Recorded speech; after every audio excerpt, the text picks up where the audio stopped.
Hello students, we were doing the chapter number 8 of class 9, that is motion chapter. And in the last video we have done the acceleration and its numerical. ठीक है, तो उसके हमने देखे थे कि graphical representation की थी. सो उसी को अब हम देखते हैं कि हमने सारी बेसिक चीजें जो हैं वो स्टडी कर चुके हैं कि डिस्टेंस क्या होता है, डिस्प्लेसमेंट क्या होता है, स्पीड, वेलोसिटी एंड एक्सेलरेशन, ये सारी जो बेसिक चीजें हमें चाहिए थी वो हम पढ़ चुके हैं.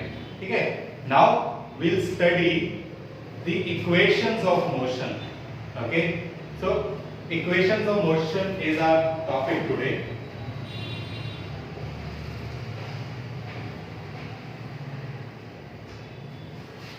नाउ इक्वेशन ऑफ मोशन ये क्या चीज है? सो बहुत बार तुमने देखा होगा, या चलो जनरली हम क्रिकेट में देखते हैं कि जब बॉल डाली गई, ठीक है, तो उसकी स्पीड बता देते हैं. कोई वहां पे एक्चुअली कैलकुलेट थोड़ी कर रहा है उसकी स्पीड. ठीक, जब कोई सिक्स लगाता है तो क्या होता है कि उसकी हम कितने डिस्टेंस तक गई वो बता देते हैं. ठीक, तो ऐसे ही है कि हम स्पीडोमीटर या कोई कार चाहिए, जैसे पुलिस आजकल क्या करती है कि they have a device, they can calculate the speed of a car. तो how they can calculate all these things? और इफ आई से कि अगर मैं अभी 0 किलोमीटर पे खड़ा हूं, ठीक है, and I am moving with the speed of 60 kilometre per hour, तो मैं 30 मिनट्स बाद कहां होऊंगा? मैं 30 किलोमीटर पे होऊंगा. ठीक, सो ऐसे ही क्या है कि ये इक्वेशंस ऑफ मोशन एक बहुत अच्छी चीज है, बहुत वंडरफुल चीज है जो हमें बताती है कि अगर मैं इस स्पीड से जाऊंगा तो मैं इतनी देर में कहां होऊंगा. अगर मैं इस स्पीड से एक्सेलरेट करूंगा, मींस अगर मैं अपनी स्पीड एक्सेलरेट करूंगा तो कितनी देर में कितना डिस्टेंस ट्रेवल होगा. ठीक, so these equations, there are 3 equation in your syllabus. These 3 equations will relate the velocity, acceleration, time and displacement. ठीक है, so these 4 quantities are being related by the 3 equations जिसको हम करेंगे. Okay, so before going to the chapter, before going to the equations, we must know the basics, 2 points जो हम पीछे कर चुके हैं, that the area under the curve of velocity time graph gives, yes हमें पता है, it gives displacement. Fine, and the next is slope of VT graph is acceleration. ठीक है, and next we did that. चलो यही हमारे पास इतना enough है. स्लोप का फॉर्मूला लिखने लगा था मैं, लिख के लेते हैं. that slope is perpendicular by base, और हमने क्या कहा था? it is a ratio of change in physical quantity on y-axis to change in physical quantity on x-axis. ठीक है, तो ये हमने कुछ फॉर्मूलेस जो है या कुछ चीजें थी हमने की हैं लास्ट वीडियो में. ठीक है, ये चीजें याद रखनी है. Now we'll derive the general expressions for it. So to derive the general expression, we'll take some general values and I'll tell you कि हम उनको किससे डिनोट करें ताकि तुम्हें कोई कंफ्यूजन ना हो. So we'll denote u for initial velocity. Fine. We'll denote v for final velocity. Fine. We'll denote a for acceleration and s for displacement and t for time. ठीक है, so these 5 things will relate in the formula. ठीक है, all these formulae we write, उससे हम क्या करेंगे, हम इन सबको रिलेट करेंगे एक दूसरे से, fine. So these 5 things. Now for a general calculations, ठीक, अब मुझे क्या एक वेलोसिटी टाइम ग्राफ बनाना है and how I draw it, पहले मैं कहूंगा कि general, because I could be at any velocity, fine. If I could be at any velocity means अगर मेरी velocity 0 थी स्टार्टिंग में, ठीक है, तो मैं u की वैल्यू 0 ले लूंगा। If I am traveling with the velocity of initial velocity of 10 meter per second and मैं 10 meter per second की स्पीड से जा रहा था and then I started my time, fine. So तब मेरी initial velocity क्या हो जाएगी, it would be 10 meter per second. So मैं अपनी इनिशियल वेलोसिटी 10, 20, 50 कुछ भी रख सकता हूं। सो क्या किया मैंने, जनरल एक डिनोट कर लिया, रिप्रेजेंटेशन ले ली u, फाइन। सो मुझे क्या करना है, I have to draw the velocity time graph here where I have v on the y axis and t on the x axis, okay.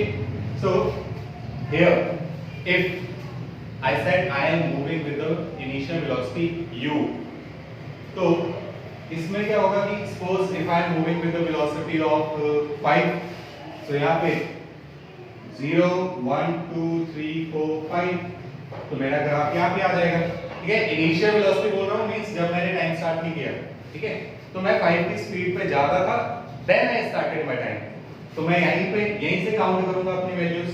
फिर अगर मैं कह रहा हूं कि मेरी वेलोसिटी इंक्रीज हो रही है 5 से 6 से 7, सो एक ऐसा ग्राफ होना शुरू हो जाएगा जिसमें टाइम भी इंक्रीज हो रहा है, वेलोसिटी भी इंक्रीज हो रही है, ओके। तो इसको मैंने नेम दे दिया let a, fine, and this much value I have is u, ठीक है। इतनी लेंथ कितनी होगी, जैसे अगर मैंने 5 बोला तो इतनी लेंथ 5 होगी, फाइन। बट मैं इसको किससे डिनोट कर रहा हूं, ये कोई भी वैल्यू हो सकती है u, so this much length is u, fine. Then I am saying that I am driving the formula for uniform accelerated motion. Uniform accelerated motion means that the speed will increase, the velocity will increase in equal interval of time, ठीक है, equal velocity। तो ये ध्यान रखना है, हम यहाँ पे मेंशन कर लेते हैं, यू हैव लिख लिया ये, ठीक है। इसके बाद एक चीज इंपॉर्टेंट, बहुत इंपॉर्टेंट, हम लिखते हैं कि ये ग्राफ वैलिड कर रहा है, या ये जो इक्वेशंस है हमारी ये वैलिड कर रहा है। These equations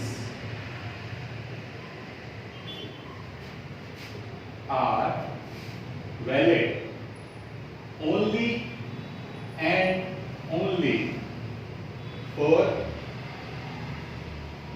uniform accelerated motion, fine.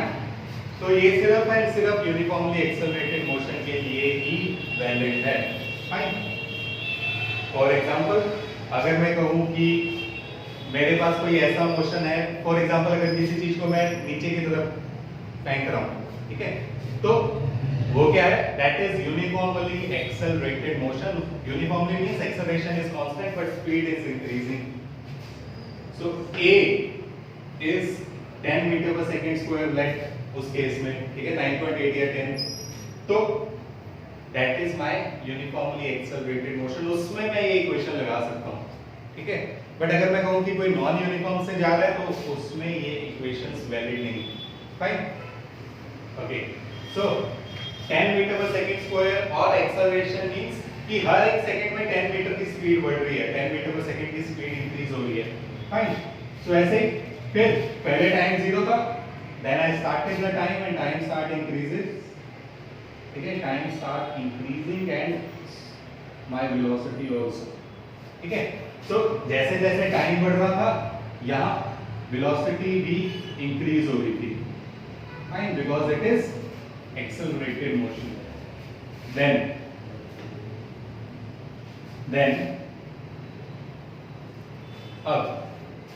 Then I stopped the time, ठीक है।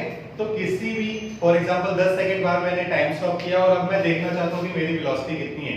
ये पहले 5 थी एंड अब कितनी हो गई सपोज 10 सेकंड्स में, या जो जनरल केस हम कह रहे हैं कि पहले u थी फिर टाइम इंक्रीज होता गया, लेट t टाइम बाद, ठीक है, तो ये कितना टाइम हो गया t। मेरी फाइनल वेलोसिटी जो है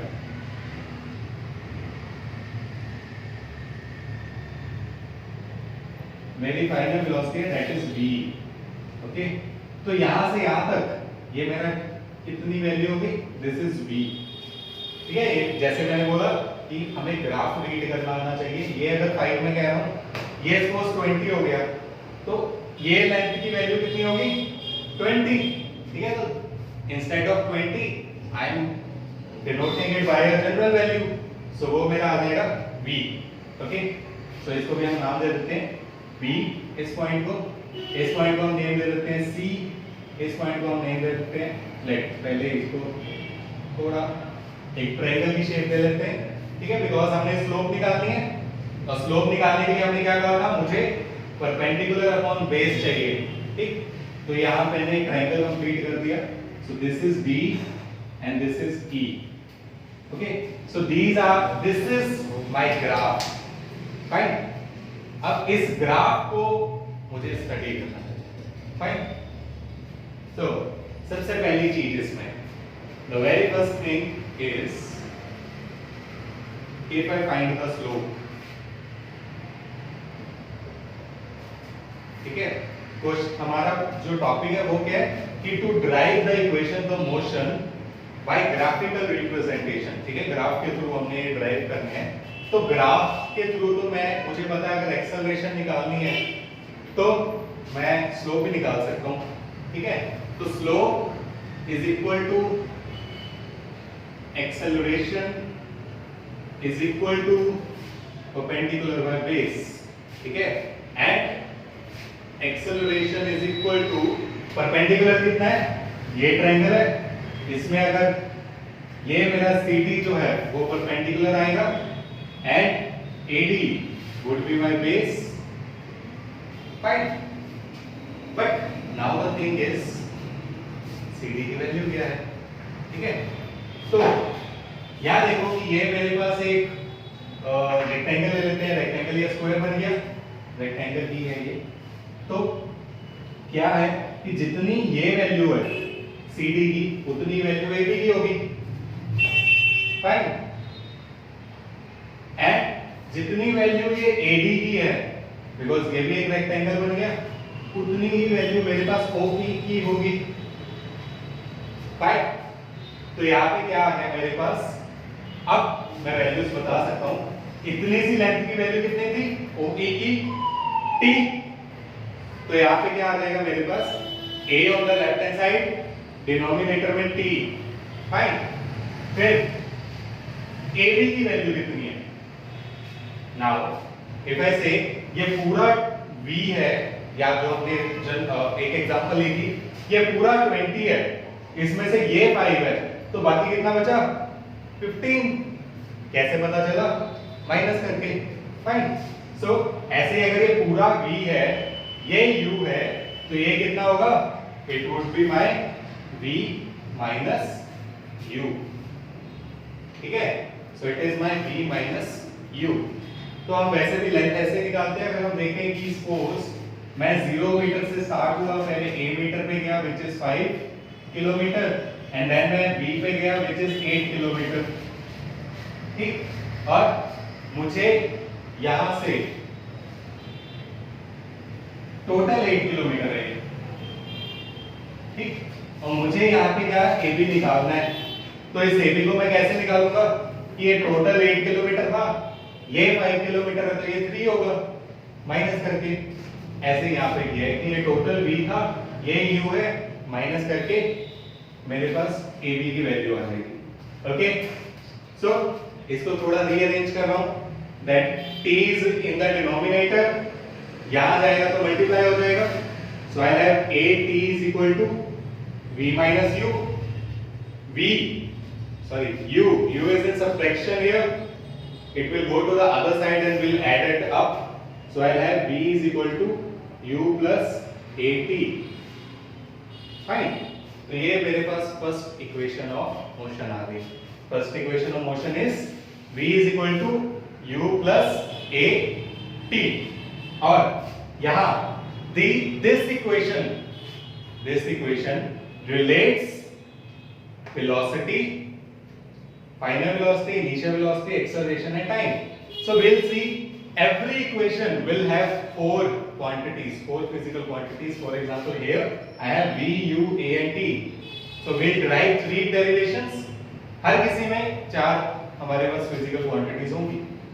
So I don't think so इसमें कोई मुश्किल आ रही होगी कि हमने ये सारी चीजें पहले की हुई है.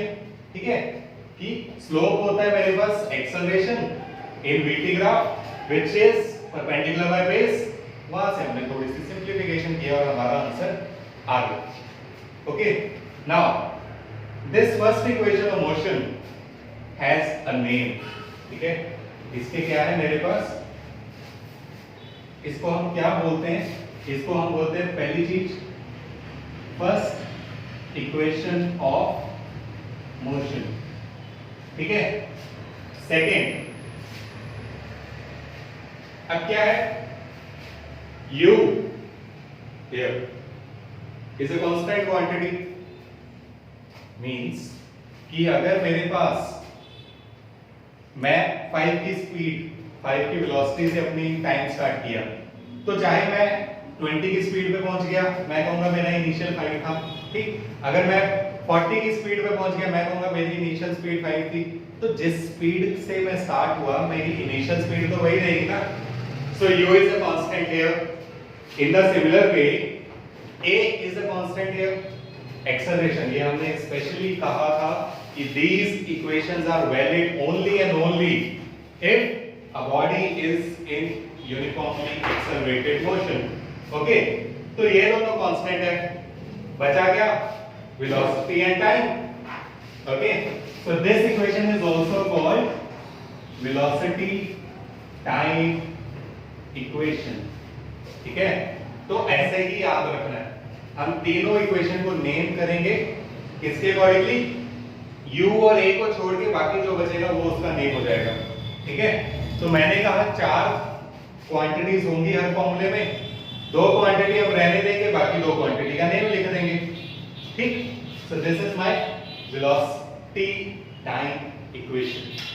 ओके, चलो सो नेक्स्ट चलते हैं अपनी सेकंड इक्वेशन की तरफ. You can note it down.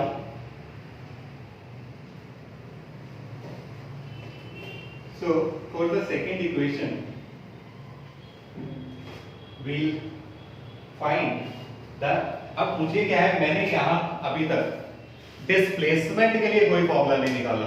ठीक है, ये फॉर्मूला जो था मेरा, ये फॉर्मूला क्या बताता है कि अगर मेरी इनिशियल वेलोसिटी इतनी थी, मेरी फाइनल वेलोसिटी इतनी है और मैं इस एक्सेलरेशन से जा रहा हूं तो मुझे कितना टाइम लगेगा. या मेरी अगर फाइनल वेलोसिटी मुझे पता है, टाइम मुझे पता है कितना लगा, एक्सेलरेशन पता है, तो मैं इनिशियल वेलोसिटी निकाल सकता हूं. ठीक है, so I can relate all these things by this formula, velocity time formula. तो अब यहां पे मैंने जो डिस्प्लेसमेंट अभी तक नहीं यूज किया. ठीक है, अब मुझे पता है डिस्प्लेसमेंट निकालने के लिए क्या करना पड़ेगा. If I have velocity time graph I use the area under the curve. ठीक है, और area under the curve means इस AC स्लोप के नीचे जितना भी एरिया आ रहा है उसको हम बोलते हैं area under the curve. And area under the curve will provide me the displacement.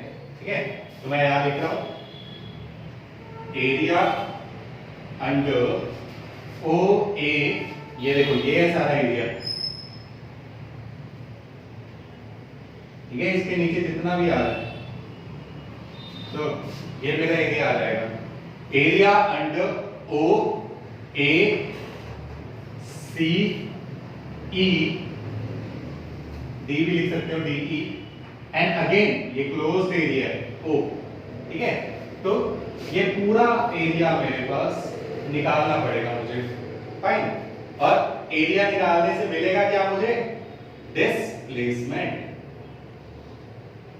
ठीक है, तो I will get displacement. Now ये भी हम कर चुके हैं। ये कौन सी शेप है? We have done this in the last numerical that it has two parallel lines, ठीक है, तो इसकी दो पैरेलल लाइंस हैं हमारे पास and the rest of the two are not parallel lines, fine. तो मेरे पास दो पैरेलल लाइंस और दो नॉन पैरेलल लाइंस हैं, तो ये दोनों पैरेलल आ गई और बाकी दोनों नॉन पैरेलल आ गई, ठीक। और इसको हम क्या बोलते थे? इट इज ट्रेपीजियम, ठीक है। सो displacement which is denoted by S is given by area of trapezium OACE, ठीक है। तो ट्रेपीजियम का ये एरिया हो गया। देन ट्रेपीजियम के एरिया का फॉर्मूला क्या होता था? You know it is half into sum of parallel sides into height, ठीक है। एंड पैरेलल साइड्स ये दोनों पैरेलल है, ठीक है। अब इनकी वैल्यू बतानी है, तो OA की वैल्यू कितनी है?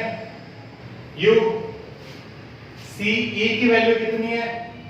जितनी CE की वैल्यू उतनी OB की होगी, और OB की वैल्यू कितनी है?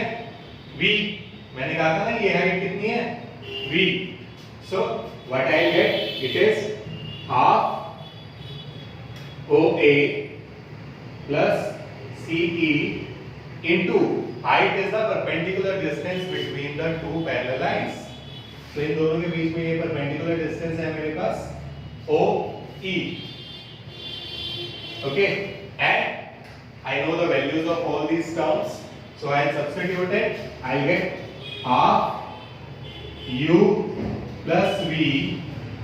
Okay, and OE is T. ठीक है, सो ये मेरे पास यहां तक आ गया। अब इसको एक जगह लिख लेते हैं ताकि हम सारा इकट्ठे कर लें। सो मेरे पास क्या आ गया यहाँ पे? Half U plus V into T, okay. But from my first equation वहां पे क्या था? A is equal to V minus U by T, ये लिखा था ना हमने, slope is V minus U by T, you can check, ठीक है। यहां से T वहां चला गया, AT is equal to V minus U, ये किया था हमने। देन अगर मुझे T की वैल्यू निकालनी है तो A यहां मल्टीप्लाई हो रहा है, वहां जाके divide, so T is V minus U by A, ठीक है। So I substitute this value here, ठीक है। Instead of T, I substitute this value that T is my V minus U by A. Fine. So क्या आ जाएगा? Half U plus V minus U upon A. ठीक? तो ये आ गया। उसके बाद अगर यहाँ पे हम देखें ये क्या बन गया? U plus V, ये क्या बन गया? U minus V, ठीक। सो इफ यू रिमेंबर ये एक आइडेंटिटी होती है A plus B, A minus B is equal to A square minus B square, fine. ये हम करते थे ना कि U और V दो टर्म्स हैं जिसके बीच में प्लस भी है और जिसके बीच में माइनस है और दोनों मल्टीप्लाई हो रहे हैं, तो इसकी जगह पहली टर्म का स्क्वायर माइनस दूसरी टर्म का स्क्वायर आ जाएगा, ठीक है। और a माइनस b है तो a square minus b square आया, या v माइनस u है तो v square minus u square आ जाएगा। So I will get half v square minus u square upon a equal to left hand side पे क्या था? लेफ्ट हैंड साइड पे है मेरा डिस्प्लेसमेंट, ठीक है। So it is equal to displacement. Now this 2a is in denominator, अगर यहाँ डिनोमिनेटर में वहां जाके मल्टीप्लाई हो जाएगा, so I get 2a into s is equal to v square minus u square, ठीक है। सो ये है हमारा 2as is equal to v square minus u square, and here I have related again four terms: initial velocity, final velocity, acceleration and displacement। चार चीजें हमने यहाँ पे क्या की है, रिलेट की है। ठीक है, तो मैं दोबारा बता रहा हूँ अगर थोड़ा समझ ना आया हो। ऐसे मुझे डिस्प्लेसमेंट इस ग्राफ से कैसे मिलेगा, एरिया ऑफ ट्रेपेजियम से। उसका फॉर्मूला होता है half sum of parallel side into height. Sum of parallel side is u half AO plus CE into OE। I have substituted the value, so displacement is half u plus v into t। Then I know from the first equation of motion that t is equal to v minus u by a। so वो t की value यहाँ पे लिख दी पूरी की पूरी। फिर यहाँ पे एक आइडेंटिटी लगाई है। आइडेंटिटी के बाद हमने सिर्फ डिनोमिनेटर को दूसरी तरफ लेके गए। ठीक है, so this is the third equation of motion according to your book। ठीक है, हम सेकंड आगे कर लेते हैं। सेकंड बीच में मिस हो गया तो हम सेकंड कर लेंगे। so this is third equation of motion। ठीक है, you may write it down। okay, fine। so यहाँ देखो, this is my third equation of motion। ये लिख लेते हैं, third equation of motion। if I say इस इक्वेशन का नेम क्या होगा, तो जैसे सिखाया था कि a छोड़ दो, u छोड़ दो, दोनों कांस्टेंट है, बाकी क्या बचा, डिस्प्लेसमेंट और velocity. so this equation is called position velocity equation। ठीक है, so position बड़ा सा लिख लेते हैं, position velocity relation या equation। fine, so this is my third equation of motion। no problem is there। हम सब कुछ तो पहले कर चुके हैं। ठीक है, तो अगर पहली वाली वीडियोस देखी है तो इसमें कोई प्रॉब्लम ही नहीं है। ये मुझे पता है डिस्प्लेसमेंट कैसे मिलेगा, मुझे पता है कि उसका ये ट्रेपेजियम का फॉर्मूला क्या होता है, मुझे पता है कि t की वैल्यू क्या होती है, अभी हमने की। सो वैल्यू सब्स्टिट्यूट करनी है और सिर्फ 2-3 स्टेप्स का काम है ये। ठीक है, ओके। सो नेक्स्ट हम आते हैं अपनी सेकंड इक्वेशन ऑफ मोशन पे। ठीक है, तुम्हारे बुक के अकॉर्डिंगली जो सेकंड इक्वेशन गिवन है,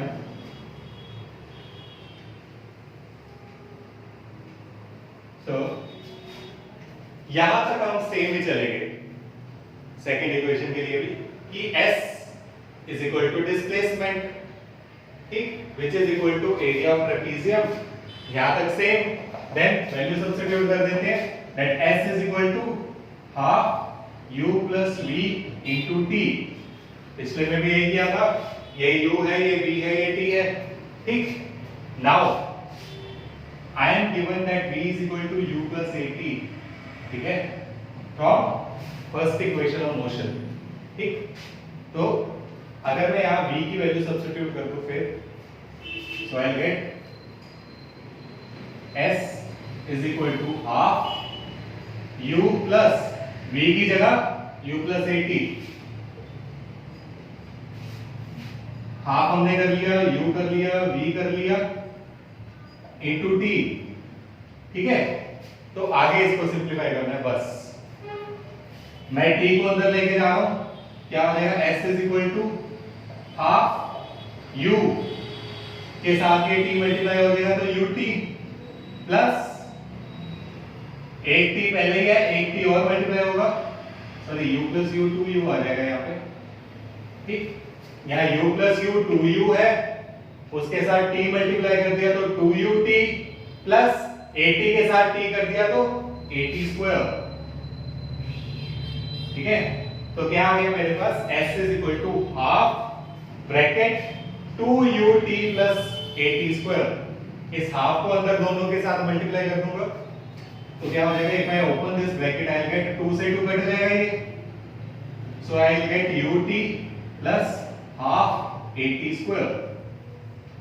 This is your second equation of motion।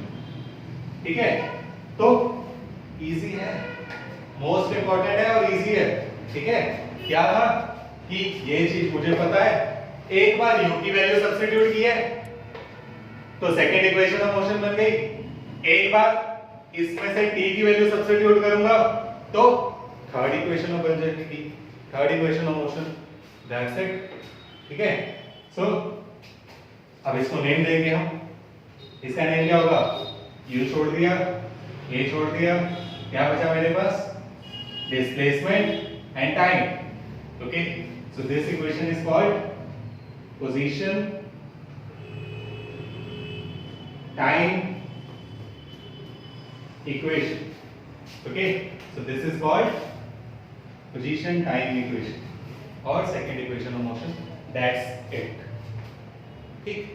तो आई डोंट थिंक सो कि इसमें किसी को भी प्रॉब्लम हो, बहुत इजी है, बहुत सिंप्लीफाई वे में हमने इसको किया, ठीक।